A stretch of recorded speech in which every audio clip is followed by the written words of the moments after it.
It is Friday, everybody. 7:30. Welcome, friends. It is Try Jesus Auburn live once again.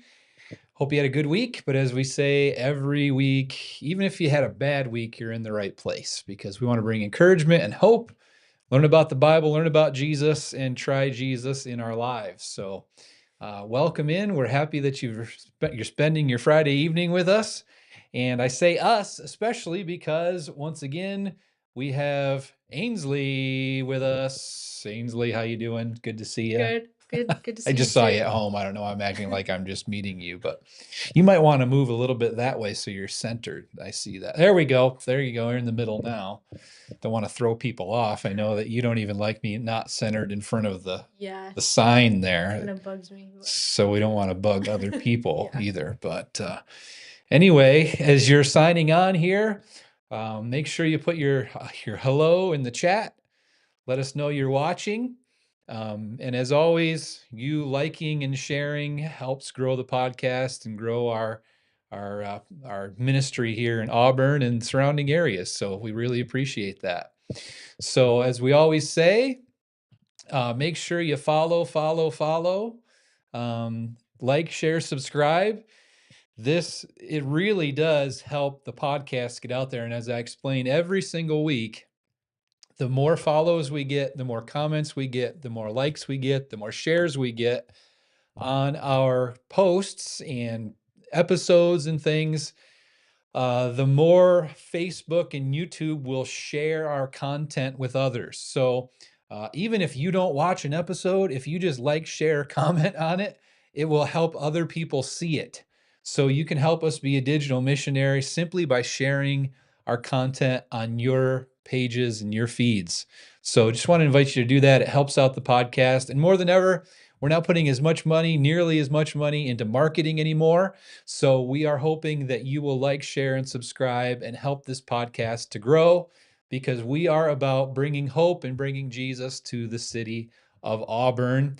And even if you don't live in Auburn, we are happy that you're part of the Try Jesus family.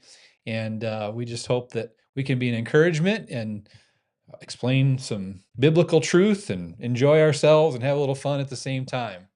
If you don't know, our episodes drop every Sunday and Friday. So Friday, obviously, we do our live sessions, Ainsley, Right. at 7:30. And then on Sundays, we drop our recorded episodes, our podcast episodes, and we're on Spotify and YouTube. And we drop those on Sunday because we want to give people an entire week to watch it, comment, ask questions, because we like to bring the questions to our Friday night live session, and that helps us um, be able to interact with people, and it makes our Friday nights more engaging and fun. So, and that's what we're going to have tonight. We got an important topic. If you watched our episode on Sunday, it was about relationships and gender and sexuality and dating. And tonight we are going to get the perspective of a teenager on this. So, how do you feel about that?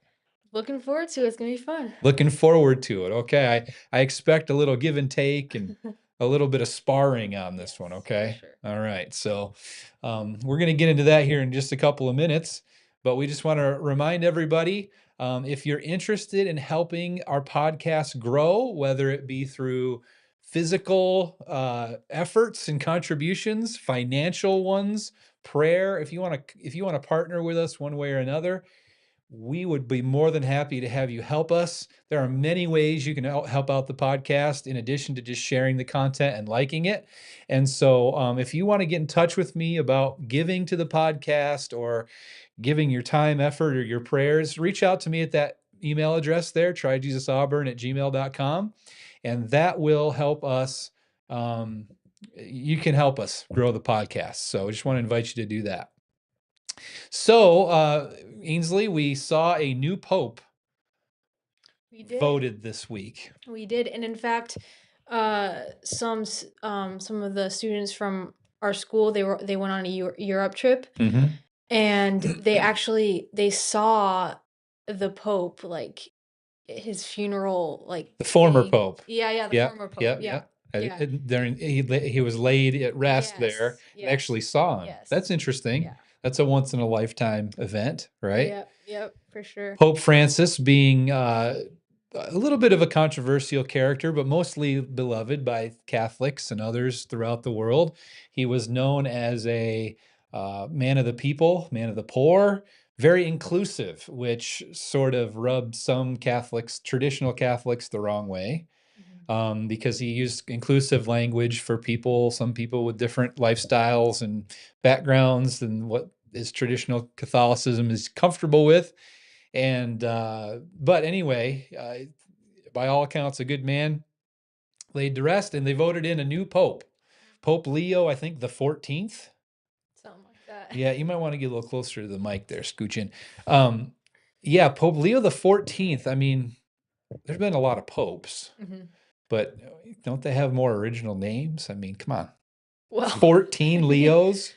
hey, whatever you wanna name your kid, I Well, guess. it's not. No, no, they take a name when they become pope. Oh, really? Yeah, so his name is like, I don't remember what his name was. He's from Chicago.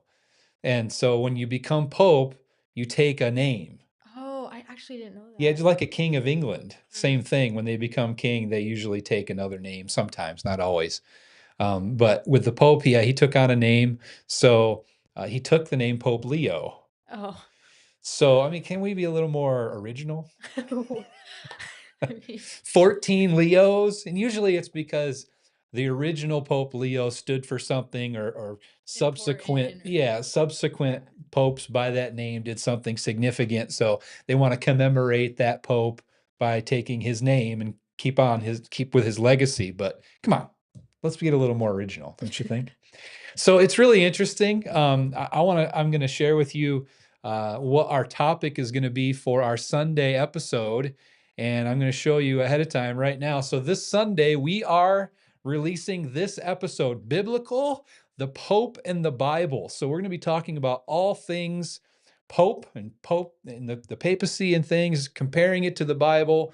Obviously, this is a Protestant view, and I'd love to hear from Catholics about where we're wrong or where our perspectives are wrong, what things are biblical, what things aren't as biblical, um, what things are more based on tradition and Catholic teaching than they are scripture. There are things that I agree with about it. I'm going to start the episode with that. Interesting, interesting. There are things that I can't agree with based on the Bible alone.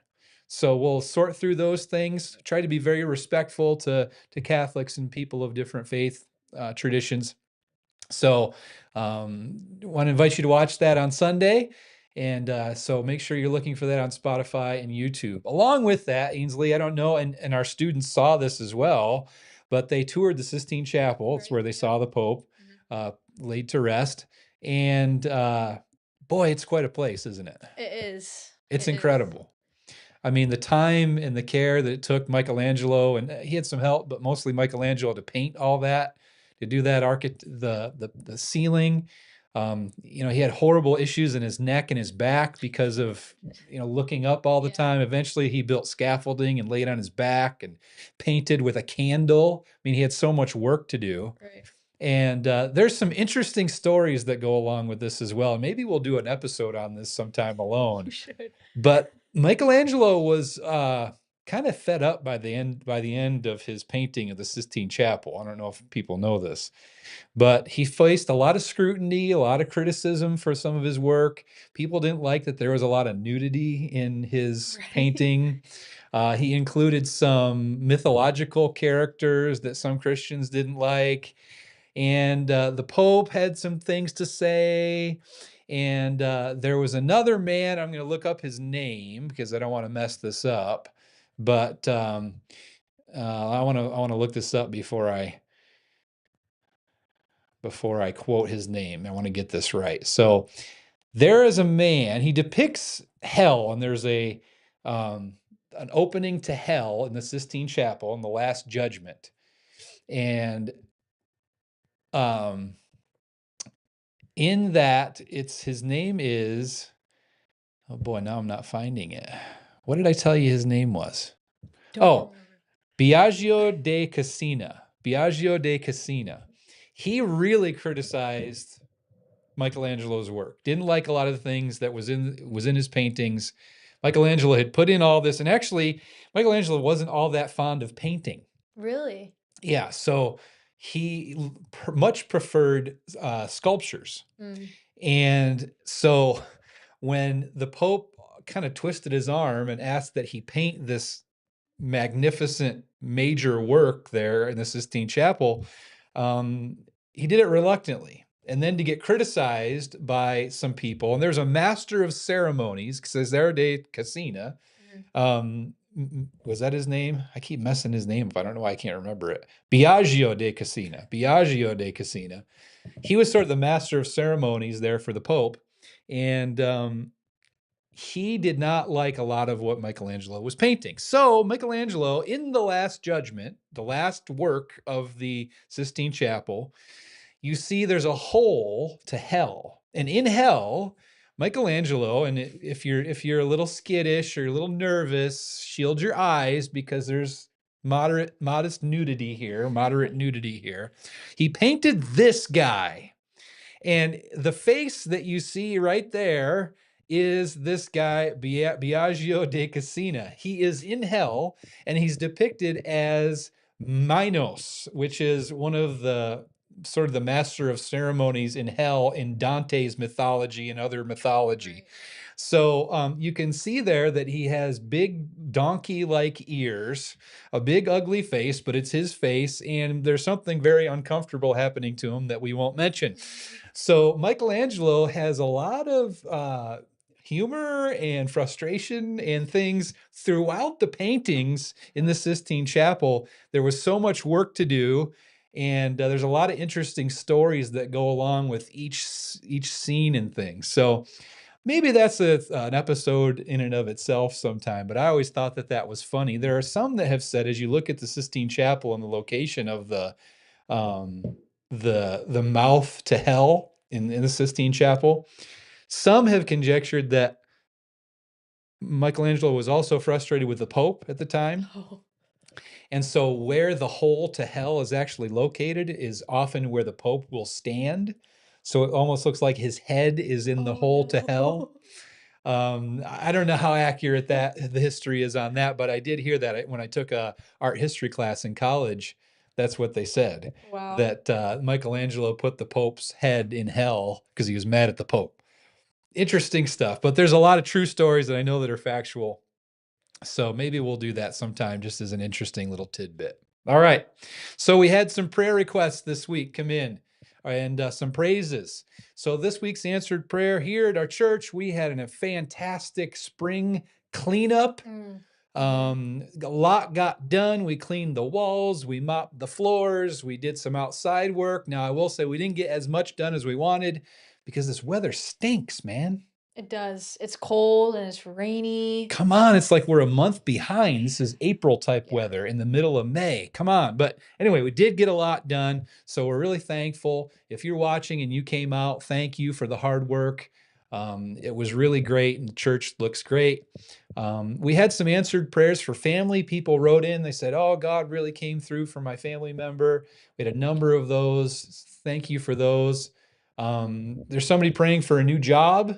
And so we want to remember that in prayer. They haven't gotten that yet, so we want to pray for that. Francis, our beloved Francis, told us a story this week where he said, Francis walks a lot of places throughout our community, Right. and a guy picked him up, and he asked Francis where he was going. He told him where he was going. He was going to church. And this guy opened up about his experience being in a hospital, and the people witnessed to him about Jesus. And Francis got a chance to connect with this guy, talk about Jesus. And it was just a fantastic thing simply because Francis was walking and this guy was kind enough. Isn't that amazing? That is. God has these special connections sometimes for us.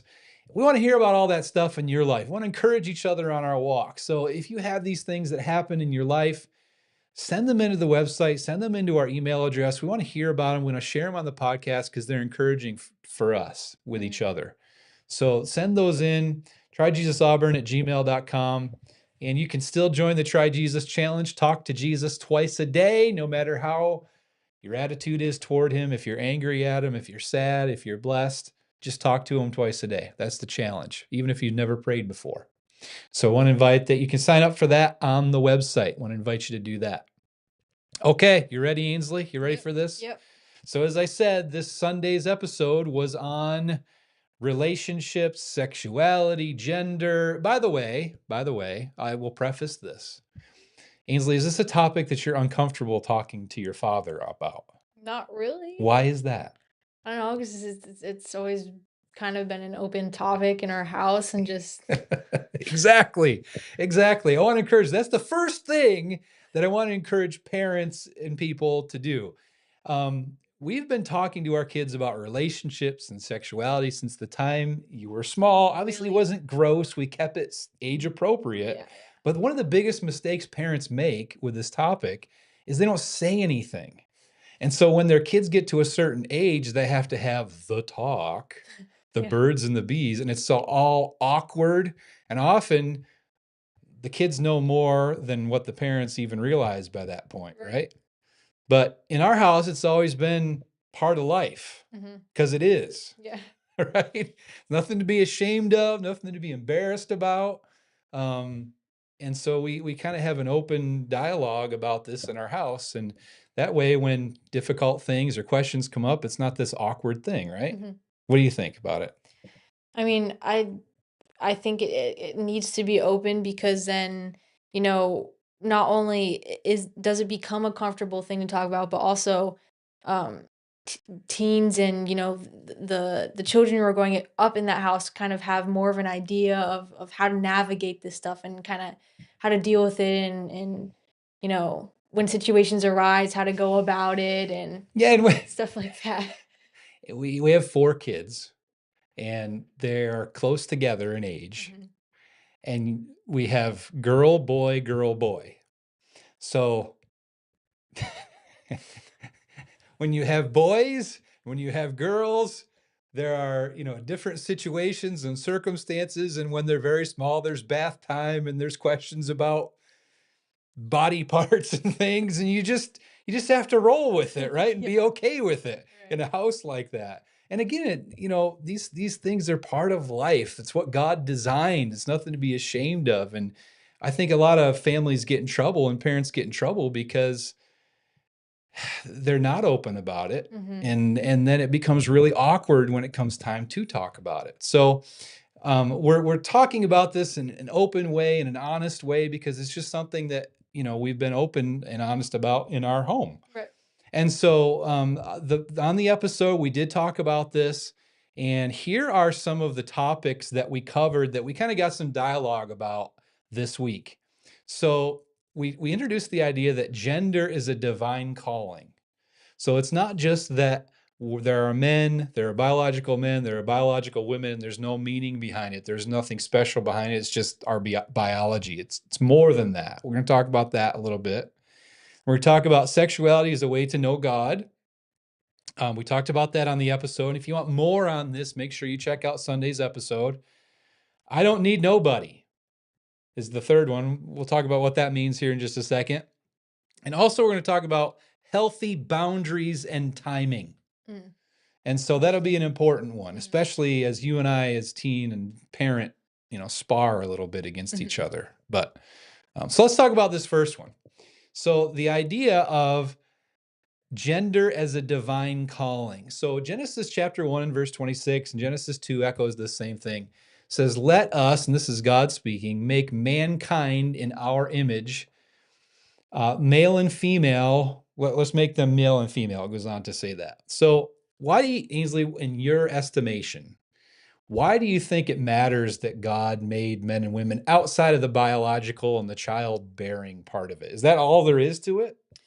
Well, I mean, I think it's kind of important to realize that God made man and women and their ability to come together and in marriage and relationships and stuff like that as a way to point us closer to Him and to bring us together in not only in our relationships but just as a church and a community of God and to kind of reveal more about Him and what He's all about and um together the aspects of male and female and personality and nature and everything it really it does reveal more about God and about his character, and I think that that's kind of a big part of it, what went into, you know.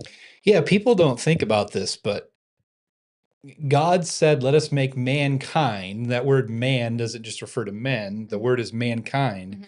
in our image. That means men and women are made in the image of God. Right. So sometimes people have this idea that God is this old guy in heaven, and so only men resemble God, Yeah. right? Well, but God is not bound to a physical body like you and I are, right? He's spirit, he's fire, he's something infinitely, That we can't comprehend. something that we Right. can't comprehend.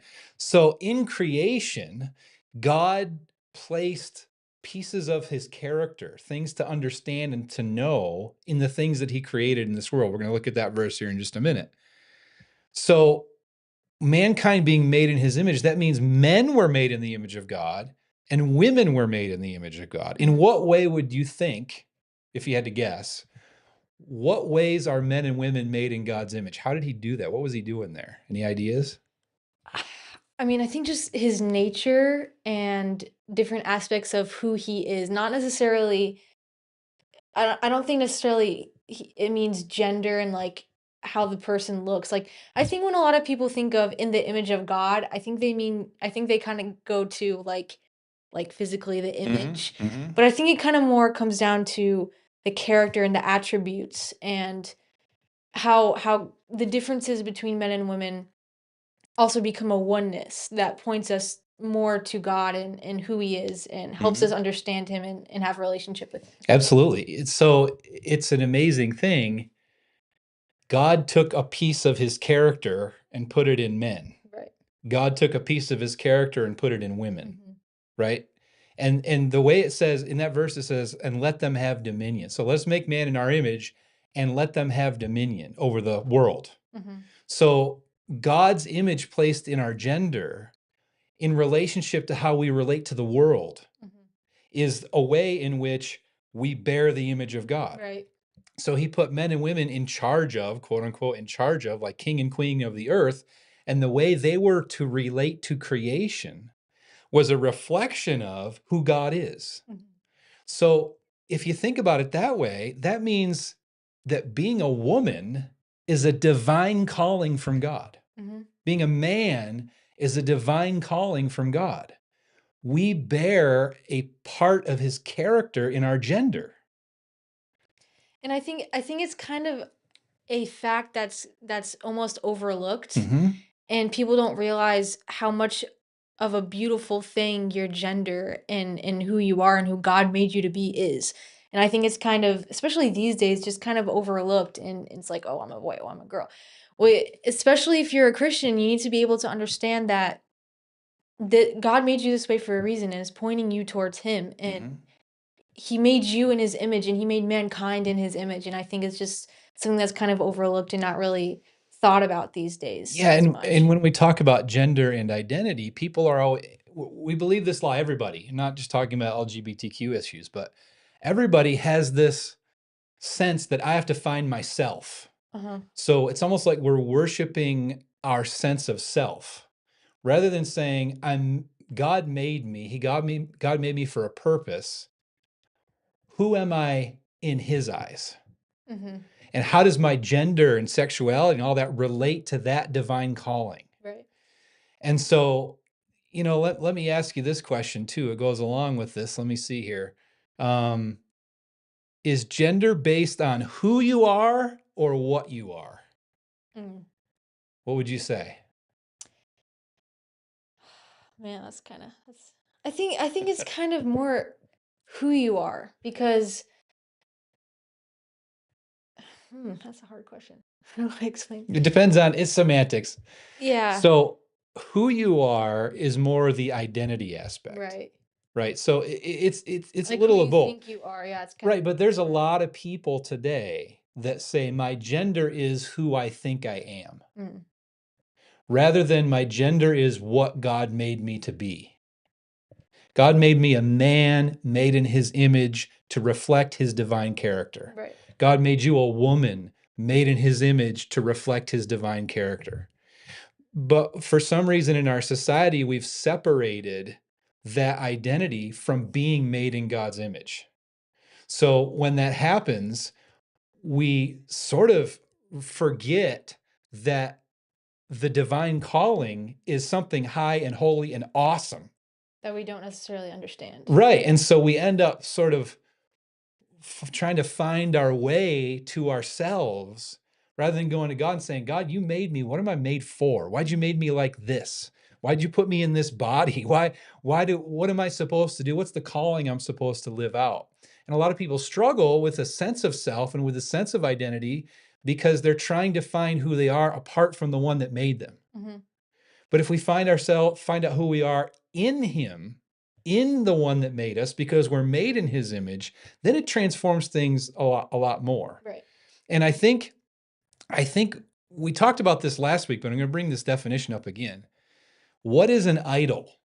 Right? So anything, we talked about this in a much different context, but I'm going to bring it up again.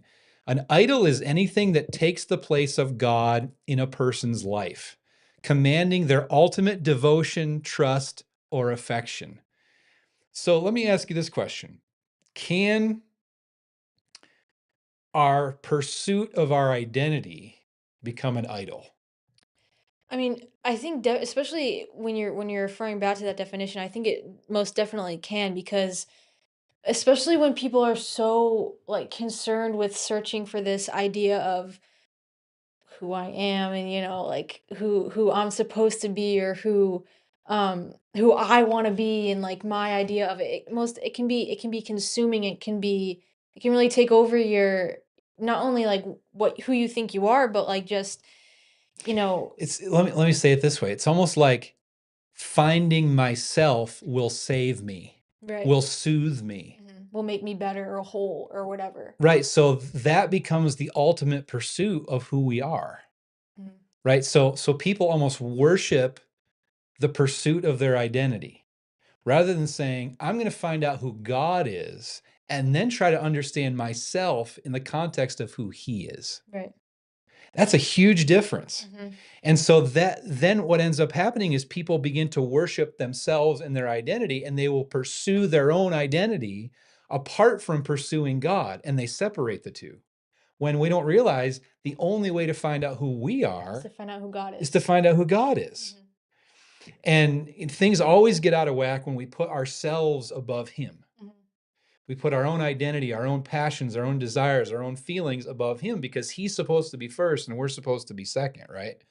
So when it comes to gender and dating and relationships and sexuality, we have to keep that in mind. So God made that relationship between a man and a woman in order for a divine purpose Mhm. so that we can know who He is, Right. right? So that it is not primarily created for our own pleasure. Mhm. So how does that hit you when you hear that? How do you think other teens would take that?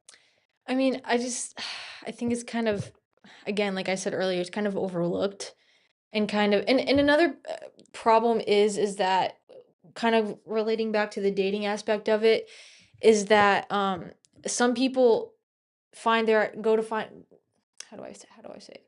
Look to find their identity not only in their gender but also in someone else, Yes.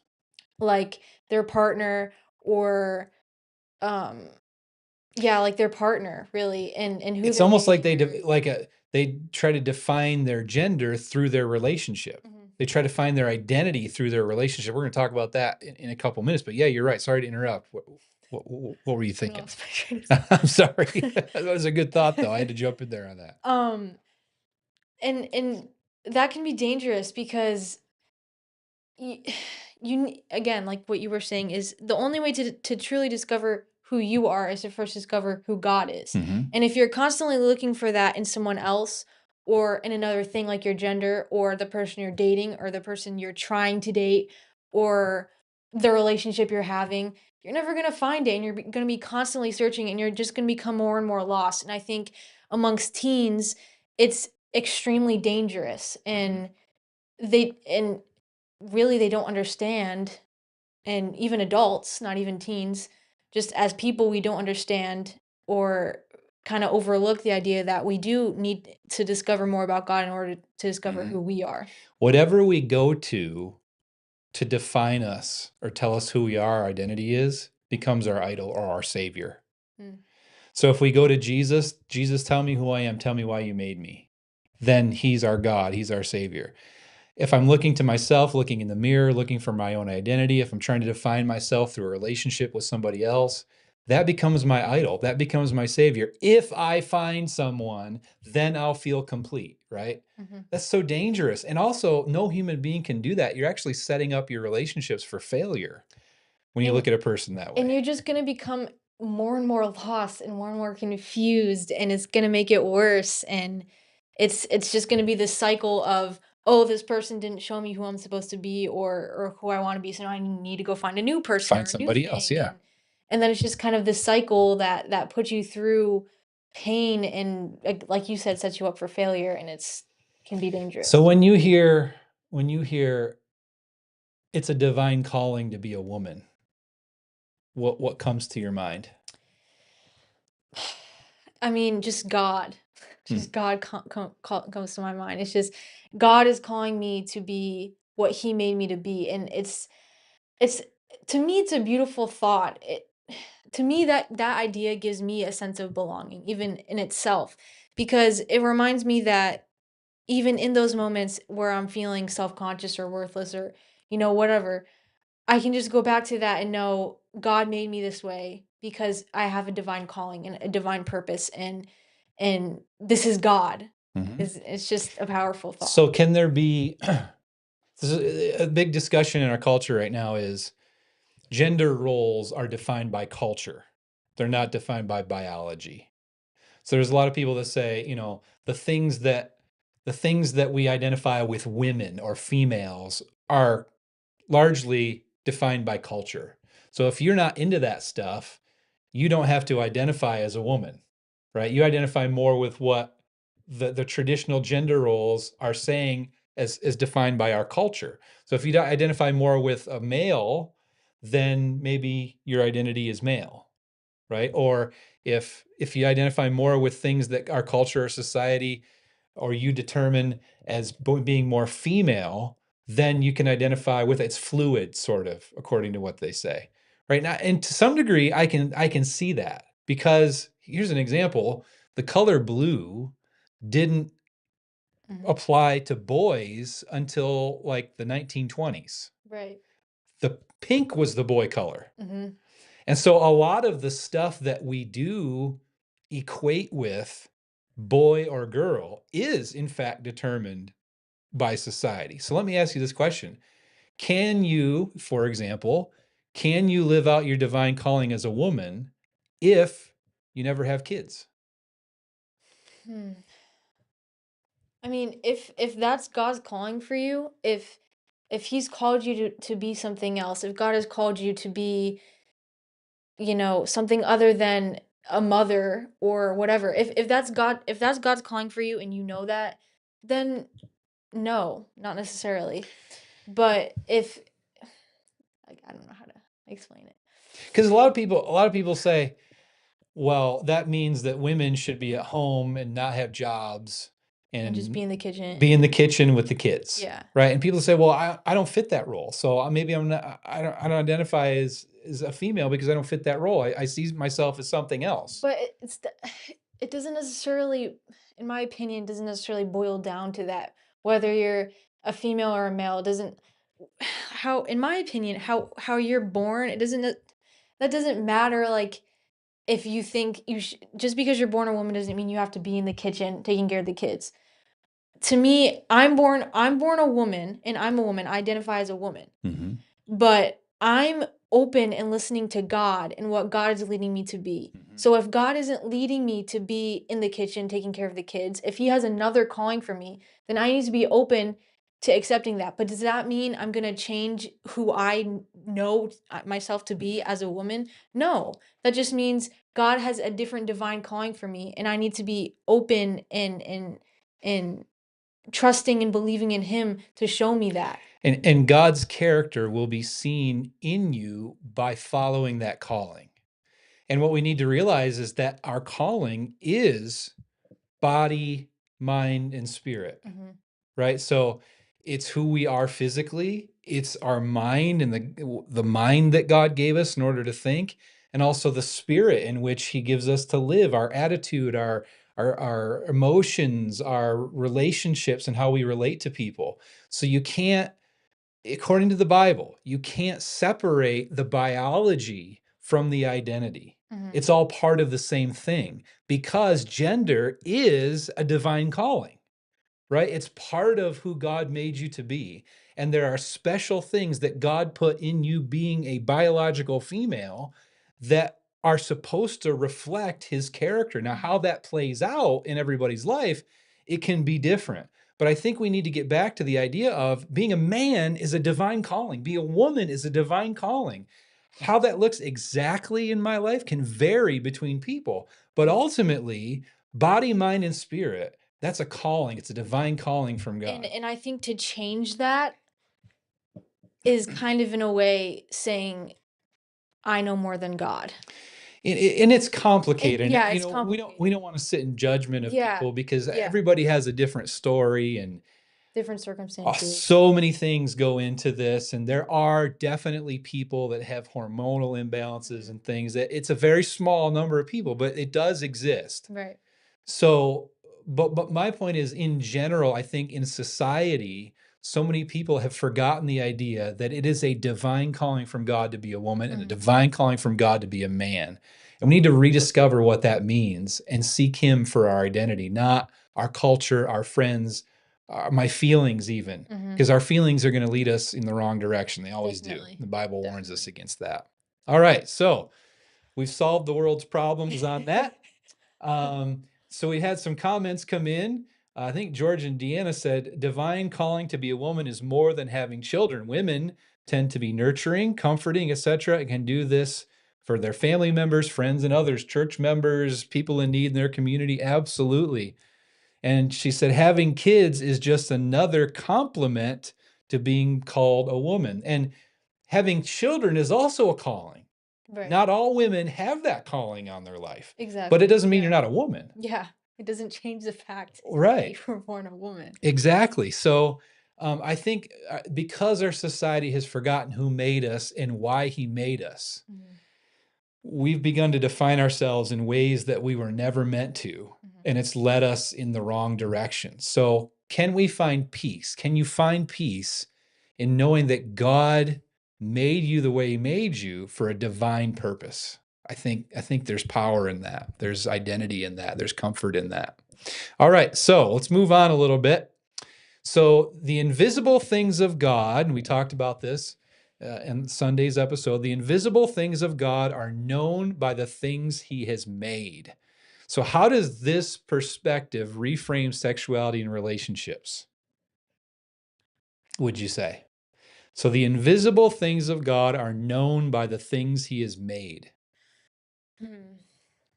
And I think it kind of again goes back to the whole God made marriage and God made identity and God made gender. And it points to the invisible things of God, meaning it points to God's nature and it points to who God is. And it reveals more about who he is and kind of helps us comprehend and furthers our relationship with him. Yeah, God's an infinite being, right? And so I've used this illustration before, but say you bring a goldfish home from the vet or from the pet store, right? And you have a good relationship with this goldfish, and then you start to describe to this goldfish what it means to live, to walk on the ground and to breathe air and to eat solid food and to do to live life outside of the goldfish bowl. All that goldfish is going to understand is life inside the goldfish bowl. That's all it can comprehend. It can't comprehend a different life. It's kind of the way it is with us and God. God lives outside of our goldfish bowl, but all we understand is the goldfish bowl because we're created beings, right? So God found a way to enter the goldfish bowl and to create things inside the goldfish bowl so that the goldfish can understand him and what it's like to live outside the goldfish bowl, right? And that's what he did in our world. So that's what he did in everything he made. The trees, the grass, the animals, the water, the air, the gravity, everything God made, he was painting a picture of who he is so we can comprehend him. Right. Isn't that an amazing Yes. thought? Yeah. So, we take creation for granted and we shouldn't. I mean, God put a piece of himself in that created thing. But if this is true, that means relationships and sexuality also are made for that primary purpose. So God made men, God made women, and God made these relationships between men and women so that we can understand him. And that's the first primary purpose. Yes. So what gets us off track, would you say? Emotions is one, circumstances, um, what you end up believing because of your circumstances, different ideas, uh different influences in your life, definitely. And what do all those lie to us about? So they lie to us about that God made relationships for Us. us and our pleasure first, Uh-huh. right? So when we believe that, what happens is that person now becomes the object in which I am pleased or I'm made happy. Mhm. And so that goes for sexual stuff, that goes for relationship stuff, that goes for who I choose to love. I look for someone who can please me. Mhm. And make me happy and Right. And also the way in which we relate to the physical stuff. Now it becomes all about me. right. Right. But if we stop and go, wait a second, God made this to know about him. Uh-huh. And so then it becomes about selflessness and love and care And and that's not how it was about made to be. what I get. Mhm. It's what I can What I can give. give, yeah. Right. And so now you're looking for a person who doesn't necessarily just make you happy, although that's a wonderful byproduct and you should look for that. Now it becomes about who's the person that most reflects God and I want to serve like I would serve God in a way. Right. Right now, not they're a God to you, but you look for a person who you can have a relationship with and trust enough to serve selflessly. And a lot of people get in a lot of trouble and make a lot of compromises because they think relationships are for pleasure first. Well, pleasure is a wonderful thing, and we should be happy with who we marry, and we should be happy in our physical relationships and stuff like that. But when we make it all about me and what I get, then we get off track. And like you said earlier, if someone isn't making me happy in the moment, we'll look for somebody else if we think that's what it's all about. Yeah. Right? So how if you've even heard it apart from me, I mean, I've been your pastor your whole life, but maybe you've heard it before. If it's talked about in church at all, like sexuality and stuff, how is it usually presented? You've heard it from me, so it's a little different, I think, but don't do this because you might get pregnant Yeah. or you might get a disease or you might, right? I mean, that's that it's sin, right? Yeah. But where's Jesus in that? I mean, God created it. So, and everything he created, just like you said earlier, everything he created was designed to point to him and to reveal something about him Mhm. and reveal something outside the goldfish bowl. Mhm. And I think all those different things, um, even the physical aspects of it, whatever, were created for a purpose, and they were created to show us more who God is.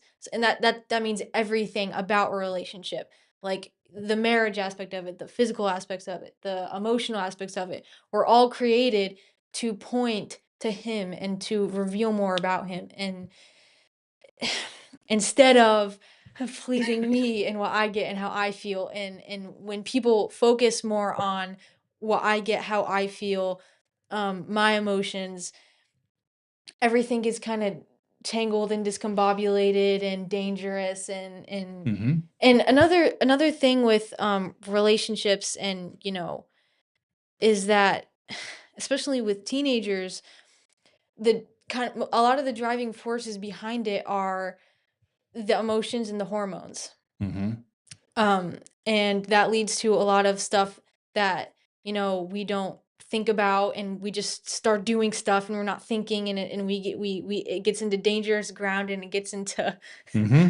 very dangerous, and uh we stop thinking, and we let the emotions take over, and we let the hormones take over, and then it becomes about us instead of Without um even knowing it, right? yeah, It's not like exactly. Like, intentional. yeah, you're not trying to teenagers aren't trying to, get into trouble with their, boyfriend or their girlfriend. It just kind of happens, and your emotions can lie to you, and your hormones kind of, are doing Mhm. everything because you're a teenager, and So along with that, I have something up here on the screen. The frontal lobe, or the part of the brain responsible for self-control and reasoning, isn't fully developed in women until 18. mm, And it's not fully developed in men until 25. And I think your mother would say it's at least 45 because I'm not there yet, right? right. So, um, when teens start this kind of stuff, your brain isn't even developed enough. The part of your brain that says, let's think this through, is not even developed yet. Hmm. And so people want to get involved romantically and by extension, sometimes physically, without even having the tools necessary to make good decisions. And so when we surrender to those feelings, because it's all about how I feel and how somebody makes me feel, we also don't have the physical tools needed in order to temper that and think that through. Hmm. So it's really dangerous. And we'll talk about boundaries here in a little bit, but it's really dangerous when we don't have those tools and nobody has taught us to set some boundaries in our lives, Hmm. right? So, and we'll talk about that a little bit more here in just a few minutes. But there's something else I wanted to switch gears on. So, um, here's point two. I want to get back here. So, the invisible things of God are known by the things He has made. So, how is the most happiness and pleasure found with this in mind? Well, the most happiness, because everybody says, I want to be happy, I want to have a good marriage, I want to meet somebody who's attractive to me, I want to have that spark in my marriage, people always talk about. Well, how does that happen? It doesn't happen by seeking out a human to complete you or make you feel whole or make you feel happy. It comes by seeking God first, that ultimate pursuit of God, and finding someone who helps you in your journey to Hmm. meet God. And then that pleasure and that happiness is an awesome byproduct. Hmm. That attraction now is a holy attraction rather than just a lustful one Hmm. in our journey, in our pursuit to know who God is. Right. So the person you look for is a person that helps you to know God, Hmm. not only a person that pleases you. Yeah. That's a different pursuit. It's a Hmm. different viewpoint than what most people have. And when you're first looking to God, and first trying to further your relationship with God, He's going to reveal that person to you. And in the end, it's going to be better for you because you're not going to be running into as many problems, and you're not going to be getting as hurt as much because God is showing you that person who is right for you, who's going to point you, all those things you were saying. And then, you're going to have all those byproducts, and it's going to be, a beautiful thing. And in a way, because of the world we live in, the sin that's in us and everything, we don't even know what happiness is, right? Mm. We don't even know what pleasure is. God made it, the world lied to us about it, and we've been pursuing the world's lies as opposed to what God made. Right. So if we want to truly be happy, truly be fulfilled, you don't find it by letting the world define for you what pleasure and happiness is. You go to the source. Mhm. So a lot of people say, well, if I follow this advice, I'm never going to be happy. I'm going to marry an ugly woman, and you know, you know, I'm not going to have pleasure and happiness and joy in my life. Well, if you let God define for you and teach you what joy and happiness is and transform the way your brain works, you will be happier than you could have ever imagined. But we have to trust that God will take us to that place rather than trusting in our own passions and everything Mhm. to define it for us. So let's move on a little bit here because time is flying by. I don't know why I have number 4 on here. I think this should be number 3. But in light of everything that we've said so far, Why do you think God put Adam to sleep to create Eve? Mm. I mean, I think it's because he wanted he wanted to have, just like when Adam was created, God kind of had that time to get to know Adam, and for Adam to get to know him Mhm. and to create that connection with him. I think to put Adam asleep and to then create Eve and have Adam be asleep, it creates it so Eve can have this time to now get to know God, and really to have, when she comes alive and comes awake, for God to be the first thing that she sees when she opens Her her eyes. identity is in him, not in Right, Adam. right. Right. She doesn't even know Adam exists, because when she opens her eyes, it's God and he's there, and she knows, I was created in the image of God. I was Mhm. created by God. Mhm. And then and and then she gets to have that time with him, and to get to know him and connect with him. And then God wakes her up, or wakes Adam up, and is like, "Okay, you guys, you're a team, and together um you're going to point each other to me, and you're going to Mhm. you know." You're equals, you're partners. Right, right. Um, if I have a note on the screen here, it says, if Eve was created before Adam's eyes, and this comes from Jewish tradition, Hebrew tradition, ancient Hebrew tradition, they believe this. If Eve was created before Adam's eyes, so if Adam was allowed to watch it, Adam would have formed an opinion about her identity in his own mind without before God could have brought him to her and told Adam who this was and what she was Mm, for. So he's watching her be created. In his own mind, he's coming up with his own perception about who she is and what she's about. mm, So God puts her to sleep so that her identity, Adam views her not through his own mind. Adam now is forced to view her through how God presents her to him. mm, So God not only defines Eve to Eve, Eve finds herself in God, but now God tells Adam why Eve is on the earth. mhm. So that's a pretty incredible thing Right. too. So God puts value in the female gender, and Eve was not created simply to please Adam or to because he was lonely. Eve is made in the image of God. God establishes that, and this relationship helps through the way they love and serve each other. It helps them to grasp their almighty creator. I think everything we've just said, pertaining to this, is kind of an idea that's really overlooked. I had a teacher once, a couple years ago, who she was so, um she overlooked many of these details, and she just read, oh, Eve is created for Adam because he was lonely, and um Adam was the first one made. And so now she's making all these judgments about the Bible is sexist and God is sexist, Mhm. and it can be extremely dangerous. And when we look over these things, we're not seeing the whole picture. So it's important to kind of take a step back and think, "Oh, why did God put Adam to sleep Mhm. first?" And it's because of this, and that further reveals God to us. And again, this reaffirms what we were saying earlier. There's a divine calling on the female gender. Mhm. In a way, if you believe that Eve was created simply because Adam was lonely or desperate, you kind of make her a prostitute, right? Right. Yeah. So, I mean, what are we doing with that now? Women are made in the image of God. They bring value to the human race. They bear the image of God. Mhm. And so, with this, and we're going to transition a little bit into what I know you want to talk about a little bit more, but how do we view dating now through this lens?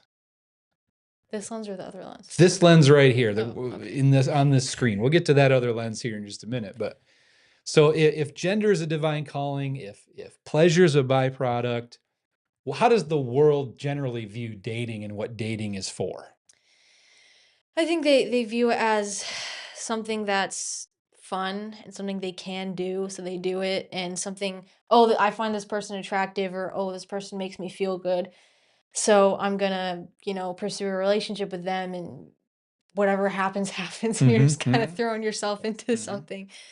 But if you're viewing it through the lens of what we just saw on the screen, it becomes more of a beautiful thing, and it's becoming, and if you have that connection with God, again, he's going to show you who you're supposed to be dating, and the dating process then in itself kind of becomes something divine and holy, Mhm. and um kind of like uh when God was courting Israel or whatever, like Mhm. how you have that beautiful Yeah. poetic story in Exodus.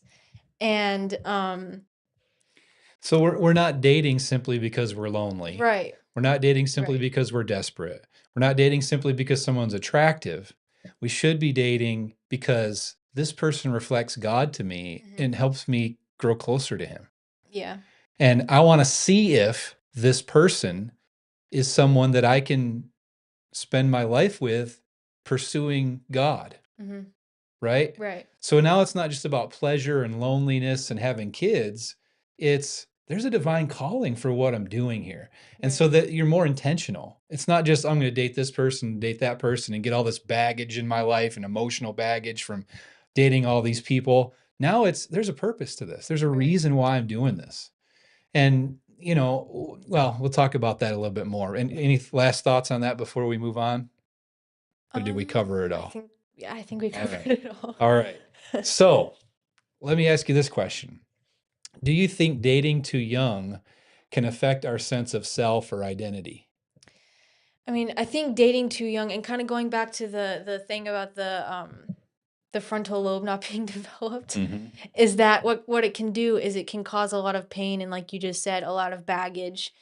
And I think the stance that teens have on that is like dating in the younger years is that it gives them real world experience for later in life when I'm going to eventually Mhm. pursue it long term.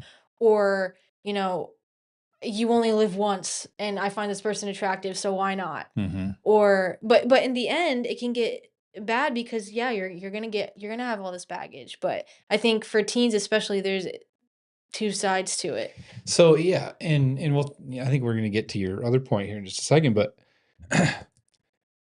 when you're young, you're trying to figure out who you are, who God made you to be, right? Mhm. And if you insert another person who you love and you get attached to too young, you can, not always, but you can lose yourself in that person. Mm. So the only you that you know is in relationship to that other person. Right. So you can't dream of yourself without that person. So, when we're young, God has places he wants us to go, he's got things he wants us to do.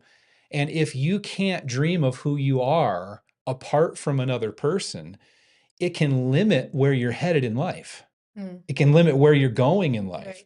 because it might mean that you can't maintain that relationship with where you're headed or who God is making you, right? And I'm not one of these people that says you can't date until you're 35. And I think in some cases marrying young is good. So don't get me wrong on that one. I think in some cases marrying young is good. But in general, I think we have to find out who we are first. Like God told Adam who he was. He gave him a job. He let him name the animals. He defined himself in God first. Mhm. He did the same thing with Eve. And God said, Jesus said, it's not one half of a person plus one half of a person Makes a equals whole one person. person. It's one. He says, the two shall become One. one. So we need to find out who we are in Jesus first before we add another person into our lives. And a lot of people think, well, this casual dating, it doesn't hurt.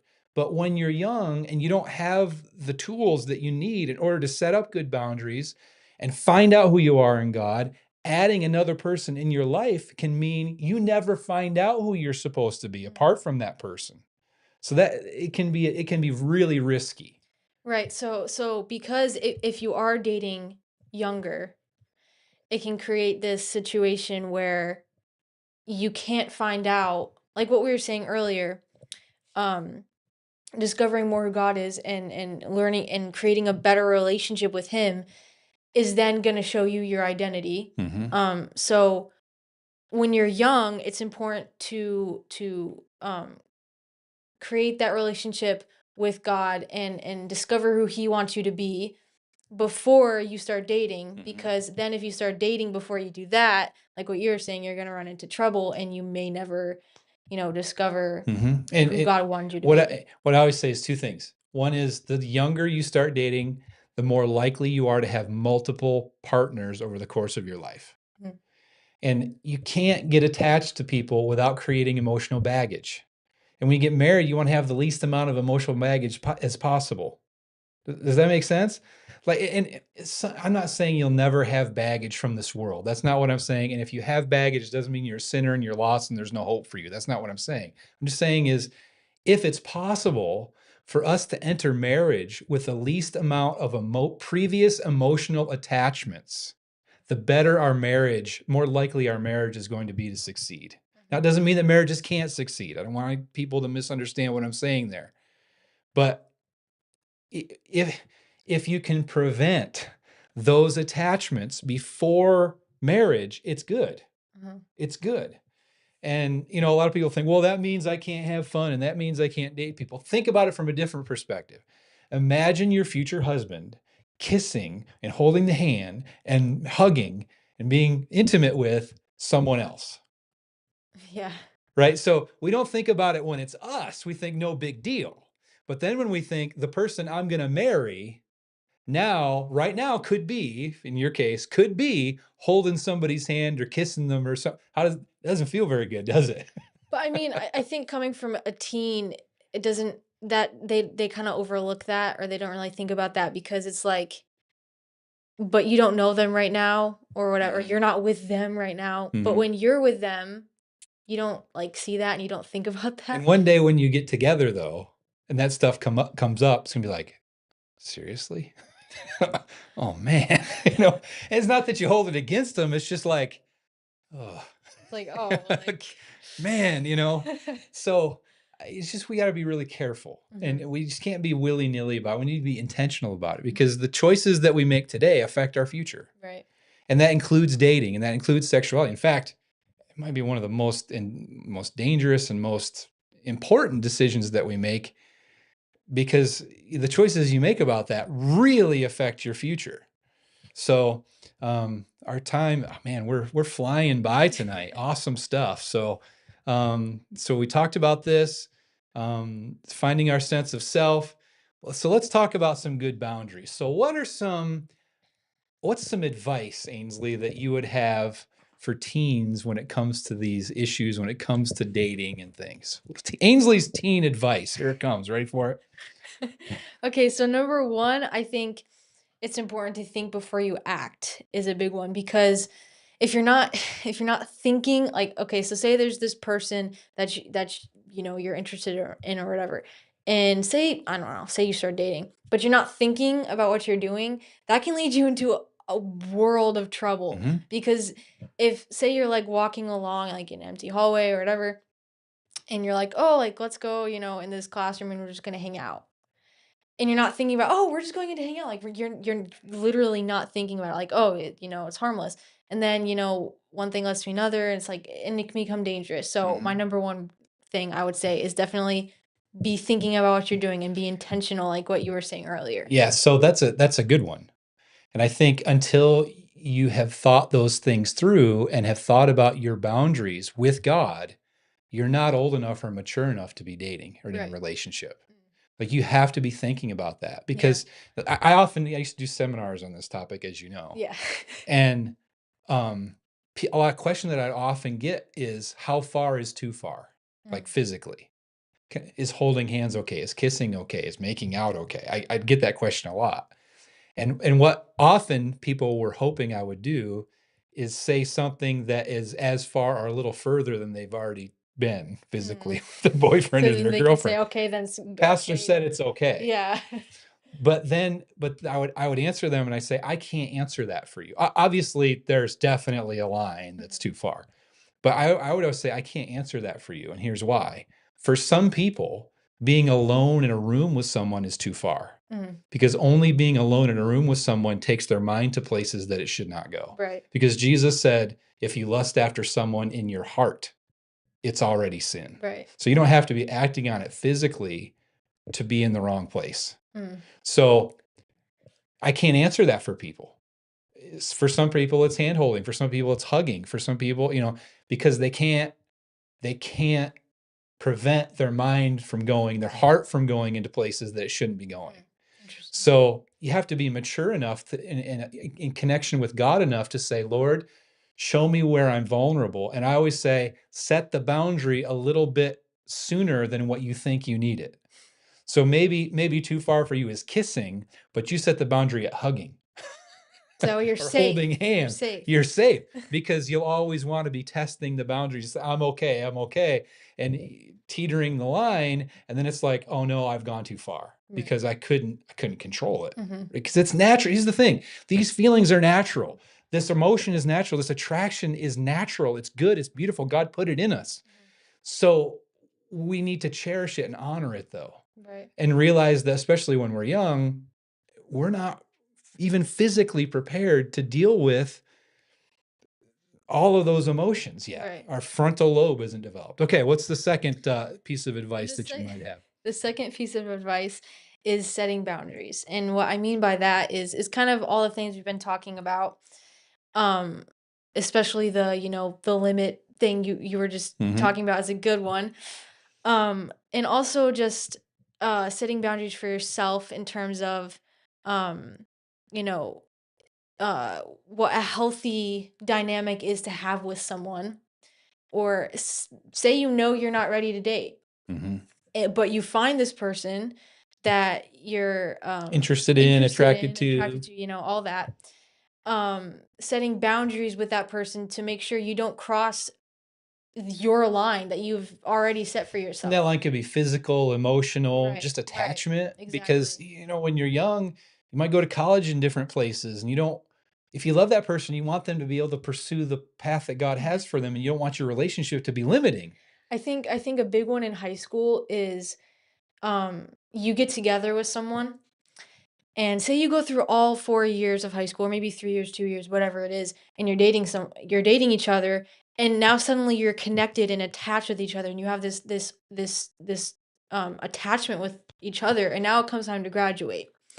And you don't wanna say goodbye to that person because 'cause you're attached, Mhm. and what is that good? Is that bad? That depends on you, whatever. But then it can become dangerous because then you can start planning your future based on the other person because you don't want to say goodbye. Mhm. And that can be dangerous because that can be hindering you from what God Exactly. has planned for you to do. Mhm. So you can say, "Oh, I'm going to go to this college because this is where my girlfriend is. Or I'm going Mhm. to go to this college because this is where my boyfriend is." But maybe God has a different plan for you. And now you're not going with God's plan because you are connected to this person and you don't want to say goodbye to Mhm. them and you're attached to them. And what I always say to people is, if God wants you together, he'll make it happen. Mm, So pursue the path that you believe God has for you. And when you're ready to marry, God will put you back together. yeah. And I always say this as well: be interested in people, get to know each other, have friends, be close, but keep that boundary so that you can go in the pathway that God wants you to go. The other part of that too is not just college, but it's also relationships. Like if you put a label on your relationship and you get really attached to somebody, there might be someone else that comes along that's better suited for you in God's plan. And if you're already attached to someone, that may convince you that you shouldn't pursue that because you don't want to hurt the person or you can't Right. dream of yourself without that person. Mhm. So it can be limiting also. So you got to set that boundary for that perspective Mhm. also. So what So else you yeah. got there? Listen to the advice of your parents, guardians, or those who want the best for you. Hmm. So I think, especially at this age, a big one is um listening to your parents or your guardians or whatever, because oftentimes, whether you want to admit it or not, they do know better than you. And as I was saying earlier, with teenagers, your emotions and your hormones and all that get in the way, and it's going to cloud your judgment. Hmm. And so it's important to listen to outside sources that Hmm. are looking in on your relationship or your friendship or whatever it may be, and they may be telling you something. And it's important to be listening to their advice because, again, what you're seeing and what you're experiencing may be clouded by your emotions or whatever it is. There's, varying details and circumstances that could be going into it. Hmm. So listening to the advice of your parents, your guardians, your teachers, whoever you trust, those people who have gone through it and experienced it, whether, again, like I said, whether you want to admit it or not, they do more often than not know better than you. And that's Amen. because Amen. that's because they've been through it, they've experienced it, and um I always use this illustration. When you love someone or when you're attracted to someone, when you really like somebody, it's almost like watching TV with your nose against it. Like you're yeah. so close, you're drawn in, but you can't see the whole picture. Mhm. So people that love you and you respect, they can stand back and see the whole thing and say, is this healthy for them? Is this good for them? Are they handling this well? Um, and listening to that is really important, even despite what all your emotions and every fiber of your being might be doing. And I'll say this too: if you get involved physically, it creates an even closer bond and it Right. completely clouds your judgment. Mhm. So that's why those boundaries are important also. And maybe another episode, because we're running out of time, we talk about exactly what those boundaries should be, Right. right? Some specifics. And Is this number 5, the last this is one? number 4 Okay, now. number 4. Quickly, Okay. quickly, quickly. Yeah, yeah. So think about waiting to date until you are at a mature point in your life or are thinking long term. Because as we were saying earlier, your brain isn't fully developed or you have different circumstances or whatever. So it may be important to date until you're at a point in your life where you're thinking long term or you're mature enough to be able to navigate these situations in a healthy manner, or again waiting to a point in your life where you're you have that connection with God and you're Mhm. listening to where he's pointing and telling you to be. Mhm. And my Yeah, number yeah, but before you go on to that one, let's just comment on that real quick. Dating should be for the purpose of considering marriage. right, I mean, that's why we made it. And right. if you're dating for other reasons, like dating, I'm talking about getting attached and Yeah, spending a lot of for like time a long alone. And term. yeah, like, if you're spending a lot of time alone together, one on one, getting attached, getting close, you know, if the purpose of that is considering marriage, if you're not in a point in your life where you're thinking about getting married, if you're doing that, really the only thing that you're doing is creating bonds that might have to be broken or putting temptation in your life that will be difficult to overcome. Mhm. So, I always say, and again, it's not that you shouldn't like people or be attracted to people or build relationships with people. It's just that you need to set healthy boundaries so that you don't get sucked into something that you're not ready to have in your life. It's sort of like I use this illustration a million times. Fire in your fireplace is good. Mhm. Fire in the middle of your living Is room bad. is dangerous, right? Yeah. And so boundaries help keep the fire in the fireplace Mhm. and doesn't let it to get out into the middle of the living room. Mhm. And fire in your fireplace is the most wonderful thing you could ever imagine. Right. Fire in the middle of your living room is a disaster. So that's why boundaries are really important, Mhm. and thinking about them and thinking about your future. It's so important. So my last one is maintain healthy relationships so that way later in life you can take that next step. And Mhm. so maybe you do meet a person, in high school, whatever, wherever you may be in life, but say you're not ready or you you you don't feel God is pointing you in that direction yet. Keep that person in mind, and then when you get to a point where you say, okay, like, I wanna do this and I feel like God is pointing me in this direction and I'm at a point in my life where I know who I am in God and I Yeah. know who God is, then call that person up and Reconnect yeah, or exactly, stay exactly. connected. Yeah, Yeah. absolutely. Absolutely. So let me maybe this is the last question I'll ask you. But let's think of it this way. And I totally lost my train of thought. It was a really good question. What were you talking about? um Finding the right person at the yeah, right yeah. time, And like, reconnecting and reconnecting. It'll come to me. It was a really good question. Um, oh boy, that's not the right screen. I'm falling apart here. I'm falling apart here. Yeah, that's not it either. Okay. We tend to take the path of least resistance. When parents say don't mess up, but if you do, what do you think happens? Talking about boundaries and rules and what parents are teaching. If you mess up, don't mess up, but if you do, what message does that send? consequences Well, and it can send the message that says, I'm expecting you to mess up, Oh, yeah, that's true. or I'm giving you space to mess up, Yeah. right? So I always tell parents, set the standard. And then in other conversations and other contexts, then say, if you do mess up, or bring that topic up, that same topic up in a way that's not related to the other previous boundary that you're setting, Mhm. right? So Right. that's really important. So I had some other things that I wanted to get into that we don't have time tonight. Maybe we'll do it at another time. There's something called limerence.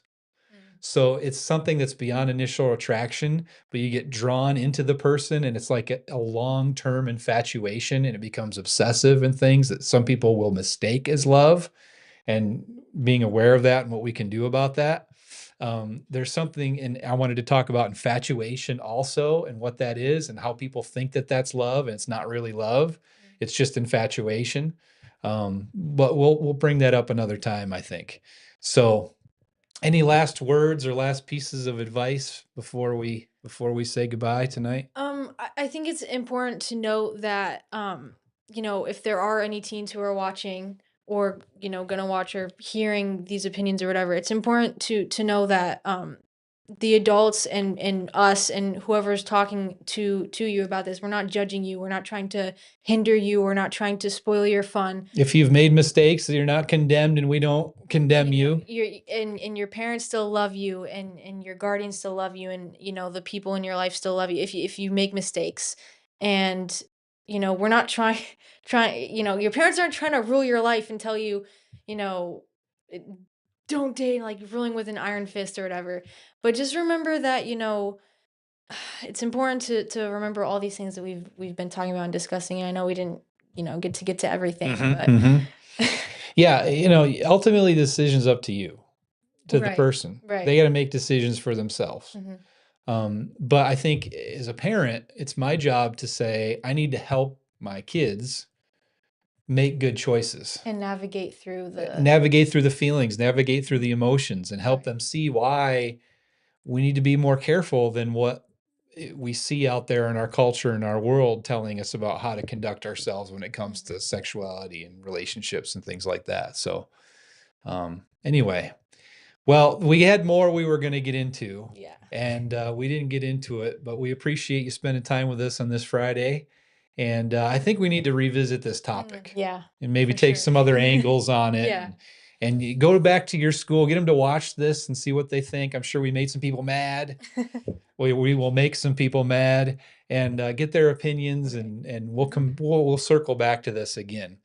And if you have comments or questions, we want to hear what you have to say, what you think about this topic, about relationships and sexuality, marriage, gender, all of this. It's an important discussion, something important to think about. Again, Sunday's episode is all about the Pope. Is the Pope biblical? What's in the Bible about the Pope? What can be supported? What can't be supported? Um, a respectful look. We're going to look into the catechism, see what the catechism says about the Pope, and see what's biblical and what isn't. A biblical survey. So just encourage people, like, share, subscribe. We're on YouTube, Spotify, and Facebook. We need you to follow, like, share, subscribe. It helps grow the podcast. But we appreciate you being with us tonight. Thank you for spending your Friday evening with us, a longer episode here, Ainsly. And we hope you were blessed, and please share it with somebody that might need it. Any last words? Any pieces of advice? We hit a lot of stuff. So I mean, All right. Have a good night. Have a wonderful day tomorrow. Auburn, try Jesus.